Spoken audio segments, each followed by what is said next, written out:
मोदी जी के कहने से अच्छे दिन नहीं होते हैं, जब जनता अच्छा बोले तो अच्छे दिन होते हैं। हमें नहीं दिखता है किसी जनता का अच्छा दिन आया है। किसान परेशान है, नौजवान परेशान है, महंगाई चरम पे चल रही है। कहाँ 2024 में जनता बदलाव चाहती है और निश्चित रूप से 2024 में बदलाव होगा। ईवीएम जब तक रहेगा तब तक कोई इंसाफ नहीं होगा। जनता मारी फिर रही है, बेरोजगार बेचारा अपने रोजी रोटी के लिए परेशान है, उसको कुछ नहीं दिखाई दे रहा है। किसान परेशान है, वो अपना खेतों में परेशान है। अभी जो चुनाव हुए हैं पिछले 3 राज्यों में, छत्तीसगढ़, राजस्थान, मध्य प्रदेश, यहाँ पे 200% घोटाला हुआ है, ईवीएम घोटाला। नमस्कार, मैं हूं हयात अब्बास और आप देख रहे हैं 4 PM न्यूज़ नेटवर्क। लोकसभा में चुनाव में बहुत कम समय है और बड़ा सवाल ये है कि मोदी नहीं तो फिर कौन आएगा चुनाव में। मोदी के सामने और कौन विपक्ष में खड़ा है, कौन है जिसके साथ जनता जाना चाहती है। तो यहाँ पर कुछ लोग हैं और चर्चा शुरू कर देते हैं। सर, लोकसभा चुनाव में बहुत कम समय है, क्या लगता है कि जनता किसके साइड जाना चाहिए?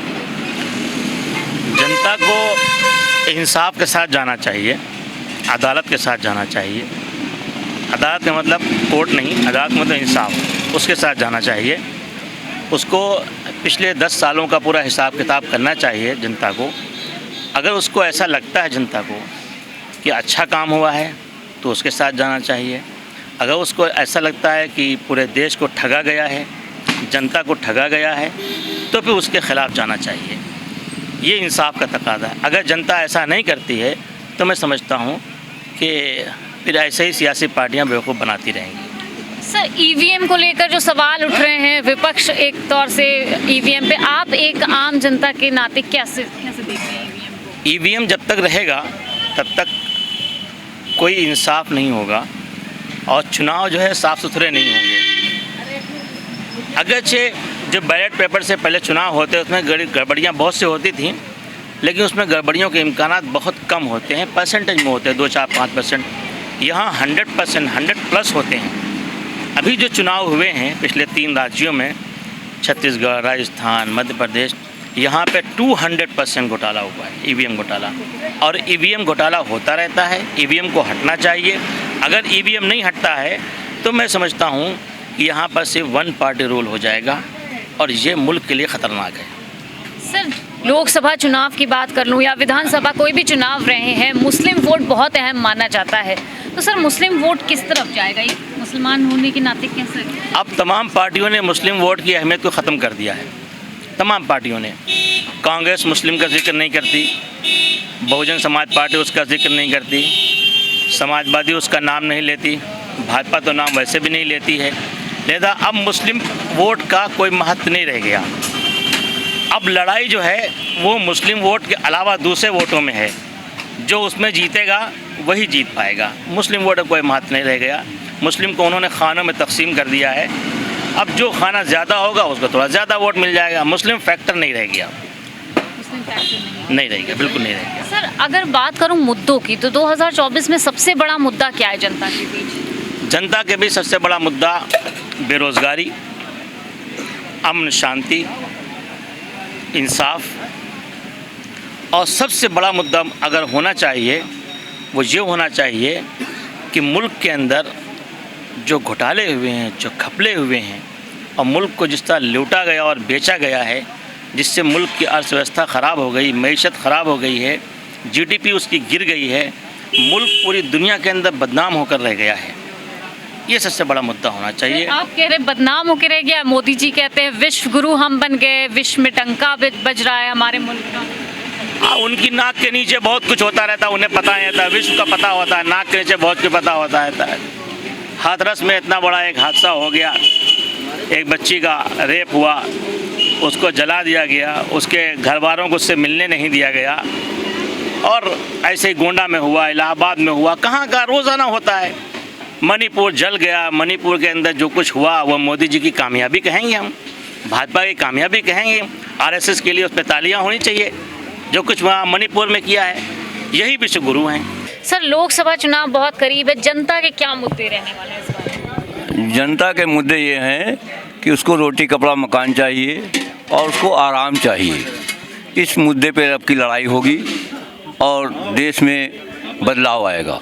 देश की जनता बदलाव चाहती है। जी सर। क्यों सर, अच्छे दिन तो चल रहे हैं, मोदी जी तो अच्छे दिन ले आए। देखिए, मोदी जी के कहने से अच्छे दिन नहीं होते हैं, जब जनता अच्छा बोले तो अच्छे दिन होते हैं।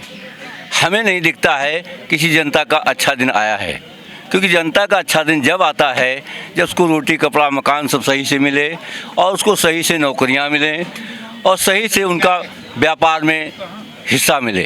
सर ये तो कहते हैं हमने नौकरियां दे दी, मकान दे दिया, आवास दे दिया। नहीं, इन्होंने नौकरियाँ कुछ नहीं दिया है, ये खाली जुमले दे रहे हैं। और नौकरी में क्या करते हैं, ये पहले बुलाते हैं, उसके बाद उसकी वो पार्टी बंद कर देते हैं। बच्चे जाते हैं फार्म भर के वापस चले आते हैं, बच्चों को नौकरी वोकरी नहीं मिलती है। ये पुराना रिकॉर्ड दिखाते हैं, नया रिकॉर्ड कोई नहीं दिखाते हैं, ये हमारा कहना है। सर ईवीएम को लेकर आपका क्या सोचना है? ईवीएम सही है, लेकिन ईवीएम में जो है गड़बड़ी ये होती है कि जो ईवीएम में चोरी होती है वो कैसे होती है, मैं आज जो आपको बताना चाहता हूँ, जो मेरे दिमाग में है। जो पुरानी लिस्ट होती है, उसके बाद ईवीएम जीती थी 14 में, सन 14 में मोदी का चुनाव हुआ था, तब जीते थे तो जनता चाहती थी एक तरफा एक सरकार बने, इसलिए सभी ने वोट दिया और पूर्ण बहुमत से मोदी जी को जिताया। ठीक है, उसके बाद इन्होंने क्या किया है, जब दोबारा इन्होंने सन 14 से काम नहीं किया सही, तो 19 में बदलाव आया। उसमें बदलाव ये आया कि मोदी जी जो कहते हैं वो काम नहीं करते हैं। तो इन्होंने क्या सोचा कि जब देखा देश में चर्चा बहुत हो रही है, हमारी बुराई हो रही है, आलोचना हो रही है, तो इन्होंने क्या किया, ईवीएम जो पुरानी वाली उठा करके दिखा दिया और नई आपको रख लिया। हमारा कहना ये है। अच्छा, हाँ।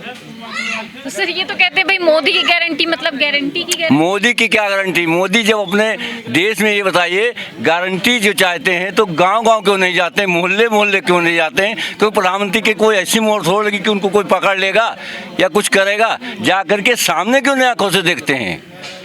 जब जनता उनके ऊपर भरोसा किया तो जाकर के जनता से घर में पूछे जाकर के। तो कहते हैं हम जनता से जुड़ने वाले नेता हैं। कुछ नहीं जुड़ने वाले नेता हैं, वो सब व्यापारियों के नेता हैं, बड़े बड़े लोगों के नेता हैं और ये देश विदेश को बेचने का काम करने रहे हैं। ये भारत को बेचना चाहते हैं, लेकिन हम लोग बिकने नहीं दे रहे हैं। बात ये है, क्योंकि हम लोग जनता के नेता हैं और जनता में रहते हैं, जनता की बात सुनते हैं। लोकसभा चुनाव पे ऐसे ही चलते फिरते हम लोगों से बातें कर रहे हैं, क्या लगता है लोकसभा चुनाव में क्या मुद्दा रहने वाला है इस बार? देखिए मैडम, यहाँ एक बात आप बहुत ख़ास समझ लें कि किसी भी मुल्क पे हुकूमत करनी हो तो उसका सबसे बड़ा हथियार होता है मज़हब। और अंग्रेज़ों ने भी इसी का इस्तेमाल किया, हमारे मुल्क पे 100 साल हुकूमत करी, लेकिन जब वो मंजर-ए-आम पे उनका ये राज खुला तो उनको मुल्क छोड़ना पड़ा। तो जितनी भी पार्टियाँ हैं, अगर मज़हब के नाम से लड़ेंगी तो वक्त उनको शोहरत मिलेगी, बाकी मिलने की ज़रूरत नहीं है। और जहाँ तक लोकसभा चुनाव की बात है, तो इस मुल्क में इस वक्त जो हिंदू मुस्लिम बात चल रही है उस पर आप देख रही हैं, मैं यहाँ तक के चैनल वालों को भी खतवा ठहराऊँगा कि वो हर डिबेट हिंदू मुस्लिम पे करते हैं, ना करके आप देखिए वो मुल्क कभी तरक्की नहीं कर सकता जहाँ के आवाम परेशान हो। यहाँ पे आप देखिए डॉक्टर वगैरह सरकारी डॉक्टर हैं, देखते नहीं हैं, मरीज़ परेशान रहता है। मुख्यमंत्री हमारे कहते हैं कि कोई मरीज़ वापस ना लौटे, लेकिन मरीज़ लौटा ले जाते हैं, VIP ट्रीटमेंट होता है। तो मेरी गुजारिश है प्रधानमंत्री जी से भी कि अगर उनको दोबारा इक़्तिदार में आना है तो उनको सबसे पहले जो है पढ़ाई फ्री करना पड़ेगी और मेडिकल फ्री करना पड़ेगा। आप देखिए मरीज़ दम तोड़ते हैं, उनके ऊपर नहीं होता है। तो आप कह रहे हैं कि खुशहाल होना चाहिए जनता को, लेकिन जनता, मोदी जी कह रहे हैं कि देश खुशहाल है, सब खुशहाल है, बहुत अच्छा। देखिए देख लेंगे आपकी पारसाई भी महकदे में शाम होने दीजिए। जो लोग ये बात कह रहे हैं वो अपने अगल बगल देखें, 30% हिंदुस्तान में आज भी लोग भूखे सो रहे हैं। 30% ये 100% बात है। और जो चीज़ दिखती है वो अगर आप करीब से देखें तो हर इंसान परेशान है। पढ़ाई आप देखिए कितनी महंगी कर दी गई है, प्राइवेट स्कूलों में इतनी बड़ी बड़ी फीस महंगी है, जहाँ पे जो बच्चे पढ़े लिखे नहीं है, जाहिल है, लेकिन इनके पास पैसे बहुत हैं, लेकिन उनके वालिदैन वहाँ एडमिशन करा देते हैं, और जिनके बच्चे लायक हैं लेकिन वहाँ एडमिशन नहीं हो रहे हैं। तो ऐसा नहीं है आपको मुल्क दूर से लग रहा है, आप ज़मीन पर आप जाइए तो आपको लगे कितनी परेशानियों का लोग सामना कर रहे हैं। एक टाइम खाने को, दूसरे टाइम खाने को नहीं है। सिर्फ मेरी यही कहना है कि अगर आप एजुकेशन पर ध्यान दें, और आप एजुकेशन के अलावा ये जो मेडिकल की लाइन है जिसमें लोग बर्बाद हो जाते हैं, अपना घर बार बेच देते हैं, मरीज मर जाते हैं, कुछ नहीं होता है। सिर्फ देखिए यहाँ पे इलेक्शन जो ईमानदारी की बात वो हिंदू मुस्लिम पर है, लेकिन आने वाले वक्त पे देखिए अभी कई महीने हैं, अभी इलेक्शन घोषित नहीं किया गया है और जो इंडिया के नाम से पार्टियाँ बनी हुई हैं, अगर उनमें इत्तेहाद होता है तो मैं समझता हूँ फाइट बहुत अच्छी होगी, 60 और 40 का रेशो रहेगा। और आवाम भी देखिए होता क्या है, एक ही आवाम होती है, वो 3 वोट देती है, सभासद को अलग देती है, विधायक को अलग देती है, एमपी को अलग देती है। वही एक इंसान होता है जो अलग अलग देता है। तो जो लोकसभा का चुनाव है वो बिल्कुल डिफरेंस रहेगा विधानसभा चुनाव से। तो वक्त आने पे बताया जाएगा किसको वोट दिया जाएगा, लेकिन आवाम जी धर्म की आप बात कर रहे हैं कि धर्म पे, और ये जो राम मंदिर का क्या लगता है, बीजेपी इस बार राम मंदिर पर जो चुनाव कार्ड बनाने की कोशिश कर रही है? देखिए अगर देखिए बीजेपी अगर कर रही है तो मैं इसको बुरा इसलिए नहीं मानता हूँ कि जिसका मौका होता है वो इस चीज़ को करता है। उन्होंने राम मंदिर की बुनियाद को रोक रखा था कि 24 में इलेक्शन है, मैं करूंगा और हिंदू भाइयों को इकट्ठा करूंगा। लेकिन मैं ये चाहता हूं कि वो हिंदू भाई भी अपनी आंखें खोल लें, इनके घर में फाकशी का आलम है। 5% तो हर जगह लोग खुश रहते हैं, जनता आवाम में आप देखिए। और ये देखिए राम मंदिर जो 22 तारीख को रखा जा रहा है उसमें काफ़ी डिबेटें हो रही हैं, उसमें मुस्लिम भी डिबेट कर रहे हैं। किसी एक मुसलमान नाम बताइए जिसने इस पर आपत्ति जताई हो कि मंदिर ना बने, किसी ने आपत्ति नहीं जलाई है। लेकिन चूंकि उनको ट्रम्प कार्ड चाहिए, विपक्ष बहुत कमज़ोर है। मैंने पिछले बार में भी बहुत पहले मैं डिबेट पर बैठ के मैंने कहा था कि विपक्ष बहुत कमज़ोर है, और मोदी जी ने इस बात को माना भी था कि विपक्ष इतना कमज़ोर है कि मेरी आलोचना नहीं कर पा रहा है, इसलिए वो आगे बढ़ रहे हैं। तो विपक्ष को एक इकट्ठा होकर अपनी बात रखनी चाहिए। और जहाँ तक कि आप देखिए 22 तारीख को मंदिर का शिलान्यास होने जा रहा है, कोई पार्टी मंदिर आम पे आके कहे कि ये गलत हो रहा है, मुसलमान आगे क्यों कहेगा, एक शख्स नहीं कहेगा। तो आप देखिए इस तरह की बात करें, हम तो सिर्फ ये चाहते हैं कि हिंदू दिखाई दे, कि मुसलमान दिखाई दे, आंखें तरस नहीं कि इंसान दिखाई दे। क्या कहेंगे सर, आपको क्या लगता है कि क्या मुद्दे होने चाहिए 24 में? देखिए हमारे पुरखे जो थे डॉक्टर राम मनोहर लोहिया साहब, वो कहा करते थे कि जब सड़कें सूनी हो जाती तो संसद आवारा हो जाती है।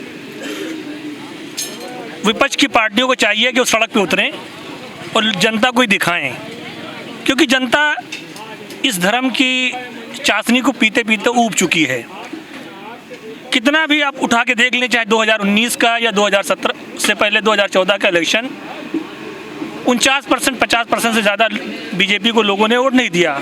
लेकिन ये जो पार्टियां हैं ये आपस में ही लड़ती हैं और एक दूसरे को हराने का काम करती हैं। सर आप कहते हैं विपक्ष को बोलना चाहिए, सड़क पे उतरना चाहिए, लेकिन मैं आपसे ये कहूँगी कि जब विपक्ष के कोई नेता बोलता है, चाहे वो संजय सिंह की बात ले लिए, चाहे मोहिया मित्रा की बात ले लिए, तो सर उनको सस्पेंड कर दिया जाता है या जेल में डाल दिया जाता है? देखिए ये आवाम को सोचना है कि उनके चुने हुए प्रतिनिधियों को किस तरीके से संसद बैन कर देती है। प्रोफेसर अभी आपने देखा प्रोफेसर एडहॉक थे, 14 साल नौकरी करते थे लक्ष्मण यादव जी, इलाहाबाद यूनिवर्सिटी से गोल्ड मेडलिस्ट और टॉपर थे, और वहाँ पर उनको नौकरी से निकाल दिया गया। यादव समाज के लोगों ने कितना प्रोटेस्ट किया। एक पढ़ा लिखा शख्स जो शिक्षा मांग रहा था सरकारी, उसको कितनी बार दिया गया, क्या क्राइटेरिया है। जो एससी समाज के लोग हैं, एडहॉक पे नौकरी दी जा रही है, आरक्षण मुझे नहीं मिलता है, आपको नहीं मिलता है, एससी समाज के लोगों को मिलता है। उन्हें सोचना पड़ेगा कि कल आने वाले वक्त में हमें शिक्षा मिलेगी नहीं मिलेगी, हमें स्वास्थ्य की मूलभूत सुविधाएं मिलेंगी नहीं मिलेंगी, ये जो सड़क है ये मिलेगी नहीं मिलेगी। जब आम जनता इन मुद्दों पर आकर के कोई भी अपने जनप्रतिनिधि को या आने वाली सरकार को चुनेगी, तो जाहिर सी बात है तब एक इलेक्शन, चाहे विपक्ष लड़े या न लड़े, जनता खुद लड़ने पे आ जाएगी। विपक्ष, जहाँ तक मेरी अपनी राय है, जो आपने संजय सिंह का उदाहरण दिया या और दूसरे नेताओं का उदाहरण दिया, मैं राहुल गांधी को बिठा के रखा सीबीआई ने जांच के लिए 24 घंटे। उनकी बूढ़ी माता जी को, मैं कांग्रेस का प्रवक्ता नहीं हूँ, लेकिन क्या हुआ, उनको बाइज्जत बरी कर दिया गया, इसलिए क्योंकि उनके ऊपर कोई एलिगेशन लगे लेकिन वो साबित नहीं हुए। तो कहीं ना कहीं नेताओं को भी, जो भी हैं, अपनी कार्यशैली में बदलाव लाना चाहिए और ये सोचना चाहिए कि हम 5 साल के लिए आए हैं, हमेशा के लिए नहीं आए। हमारे यहाँ डिक्टेटरशिप नहीं चलती है, हमारे यहाँ डेमोक्रेसी चलती है, और हम लोग कानून से जुड़े हुए लोग हैं, हम उस डेमोक्रेसी पर ही बिलीव करते हैं। विपक्ष कमज़ोर नहीं है, लेकिन विपक्ष के जो नेता हैं उन्हें उनकी जो कार्यशैली होनी चाहिए, जिस तरीके से बीजेपी क्या करती थी, मैं बीजेपी की तारीफ इसलिए कर रहा हूँ कि वो 24x7 राजनीति करती है। इतना सब कुछ होने के बावजूद भी वो हर इलेक्शन की तैयारी एक साल पहले तय कर देती है। आप वेट एंड वॉच की मूड में रहते हो। अभी आपके प्रत्याशी घोषित नहीं हैं, कल कौन कैंडिडेट लड़ेगा आप डिसाइड ही नहीं कर पा रहे हो। आप लड़ने के लिए उनसे कह रहे हो, ब्लेम आप उन्हें नहीं दे रहे हो, कमी आपके अंदर खुद है। आप डिसाइड करिए। जनता ऐसा नहीं, जनता मूड में है, लेकिन कहीं ना कहीं आ करके आपस में जब सिर्फ फुटबॉल होता है तो जनता भी मजबूर हो जाती है। वो कहती ठीक है, जैसे भी ये जीत रहे हैं इन्हीं को जिता दिया जाए। मैंने जैसे पहले भी कहा कि एक शायर थे, उन्होंने कहा कि मोहब्बत भाईचारे के दीवाने दिन ही लौटा दो, वो अच्छी दाल सब्जी के पुराने दिन ही लौटा दो। ये अच्छे दिन तो अंबानी अडानी को मुबारक हो, हमें ऐसा करो साहब पुराने दिन ही लौटा दो। अच्छे दिन आए, किसके आए? अंबानी साहब के आए, अडानी साहब के आए। हम लोग पढ़े लिखे हैं और जाहिर सी बात है जिंदा कौमें बोला करती हैं, अगर हम नहीं बोलेंगे तो कौन बोलेगा? हम लोग वकील हैं, हम लोग ये भी नहीं डरते कि हमने कोई करप्शन किया है। तो सच बात कहने में कभी किसी को घबराना नहीं चाहिए। और अगर आप सच्चे जनप्रतिनिधि हैं, आप सड़क पे उतरें, जनता आपकी आवाज़ को सुन रही है और आखिर में फैसला वही करेगी। सर क्या लगता है ईवीएम पे सवाल उठता है, इसको कैसे देखते हैं? एक तरफ विपक्ष है, ईवीएम पे लगातार सवाल उठा रहा है, दूसरी तरफ भाजपा कहती है कि जहाँ जीत जाते हैं वहाँ आप ईवीएम पे सवाल नहीं उठाते। देखिए मैम, ये होता है हम लोगों, क्योंकि कानून के मैंने जैसे कहा जानकार हैं, मैंने कनाडा का, यूएसए का, यूके का सबका संविधान पढ़ा। और जब सबसे देखा जाए, जब राष्ट्रपति का चुनाव होता है अमेरिका के अंदर, वहाँ भी बैलेट पेपर ही से चुनाव होता है, ना कि ईवीएम से होता है। जहाँ से ईजाद होकर के ये ईवीएम आई, वहाँ भी बैलेट पेपर से चुनाव होता है।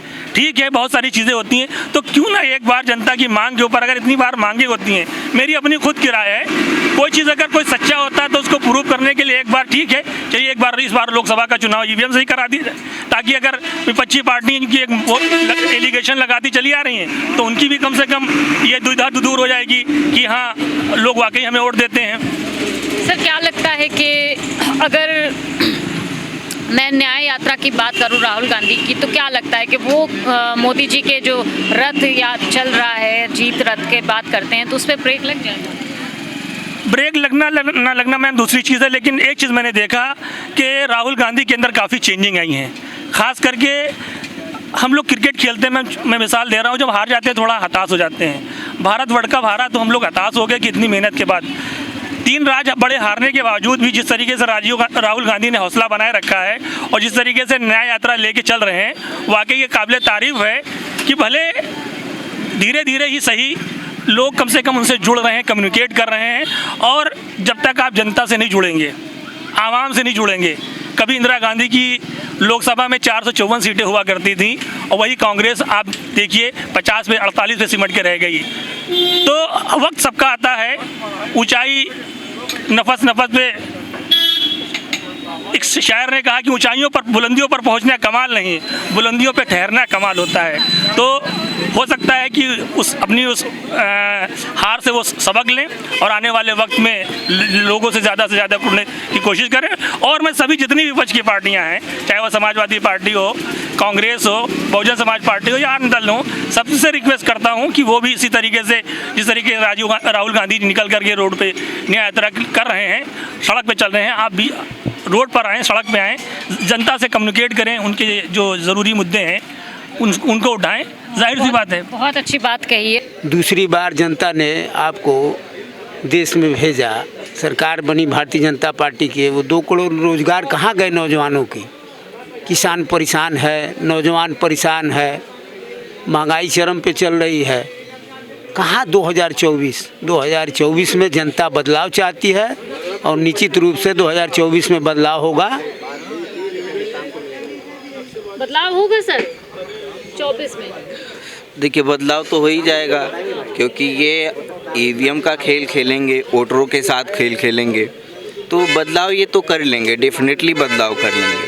क्योंकि संवैधानिक तरीके से न निर्वाचन आयोग काम करेगा, न इनके लोग काम करेंगे, तो ये तो अपने पक्ष में सत्ता कर ही लेंगे। जनता कुछ नहीं कर पाएगी। जनता इसलिए नहीं कर पाएगी कि जनता मारी फिर रही है, बेरोज़गार बेचारा अपने रोजी रोटी के लिए परेशान है, उसको कुछ नहीं दिखाई दे रहा है। किसान परेशान है, वो अपना खेतों में परेशान ये है। कहते हैं जहाँ विपक्ष जीतता है वहाँ पे ईवीएम का सवाल नहीं उठाते हैं। नहीं, देखिए, विपक्ष का जीतने का सवाल दूसरी चीज़ है। वो ऐसे स्टेटों में जिता देते हैं या ऐसे स्टेटों में या ऐसे राज्य में कोई उपचुनाव हो गया उसमें ऐसा कुछ काम कर देंगे कि विपक्ष को थोड़ा सा मिल गया तो विपक्ष खुश हो गया। जहाँ बड़ा खेल होना है, जहाँ प्रधानमंत्री की बात आ गई, मुख्यमंत्री की बात आ गई, वहाँ ये कुछ ना कुछ ज़रूर खेल करते हैं। इसमें निश्चित रूप से कुछ ना कुछ करते हैं। अभी मैं 2022 की चुनाव की बात कर लूँ तो इसमें देखिए बड़ी संख्या पे समाजवादी पार्टी के जो समर्पित वोटर कार्यकर्ता थे उनके वोट काटे गए थे। ये बात अखिलेश यादव जी ने भी मंचों से भी कहा है और समाजवादी पार्टी के नेताओं ने भी कहा है। मैं फॉर एग्जांपल आपको बता दूं कि मेरे बूथ पे 405 बूथ संख्या है, उस पे 75 साल का आदमी का नाम नहीं था, अब्दुल रहमान, जो पता नहीं कितने लोकसभा विधानसभा में वोट डाल चुका था, लेकिन इस विधानसभा में 22 के विधानसभा में उसका नाम नहीं था। जीवित व्यक्ति है और नाम नहीं है। ऐसे उस बूथ पे 60 से 65 लोगों का नाम कटा हुआ था जो उनके मताधिकार का हनन था। तो मैं पूरी तन्मयता के साथ कह सकता हूँ कि ये इसी तरीके से चुनाव जीतते हैं। जी, बैलेट से चुनाव होगा। देखिए, विपक्ष निश्चित रूप से 2024 में आएगी और जब तक ईवीएम से चुनाव होगा, ये भारतीय जनता पार्टी ईवीएम के बल पे आ रही है।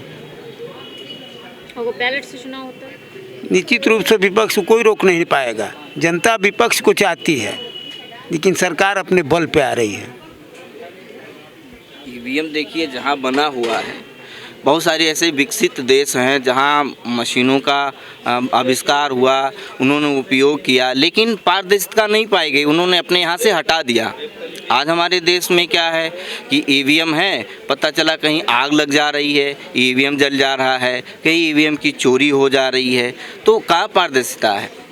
इस पे निर्वाचन आयोग को पूरी तरीके से निष्पक्ष चुनाव करवाना चाहिए। किसी का मताधिकार का दुरुपयोग नहीं हो, उसका जो अधिकार है उसका हो। जो है मतदाता का जागरूकता का अभियान चलाएंगे, लोग वोट देने के लिए तैयार रहेंगे। वोट देने के लिए जब बूथ पे जाएंगे तो उनका नाम ही नहीं रहेगा, तो बताइए वो वोट कैसे दे? बैलेट पेपर की बात रह गई, क्या वहाँ नहीं घोटाला होता था? वहाँ भी होता था। पहले देखिए वहाँ भी क्या बक्से छीन लिए जाते थे, स्याही फेंक दी जाती थी। तो ऐसे चुनाव नहीं, जब तक निष्ठा से लोग चुनाव नहीं करवाएंगे तब तक जो है संविधान पूर्ण रूप से सुरक्षित नहीं रहेगा, लोगों का मताधिकार पूर्ण रूप से सुरक्षित नहीं रहेगा। तो लोकसभा चुनाव को लेकर क्या है जनता की राय, क्या है माहौल, चुनावी मूड क्या है लोगों के बीच, यही जानने की कोशिश कर रहे हैं। तो इसी तरह लोगों से मिलते रहेंगे, बात करते रहेंगे और आप तक के लोगों की सीधी राय पहुंचाते रहेंगे। कैमरा पर्सन सत्यनारायण के साथ मैं हयात अब्बास, 4PM न्यूज़ नेटवर्क।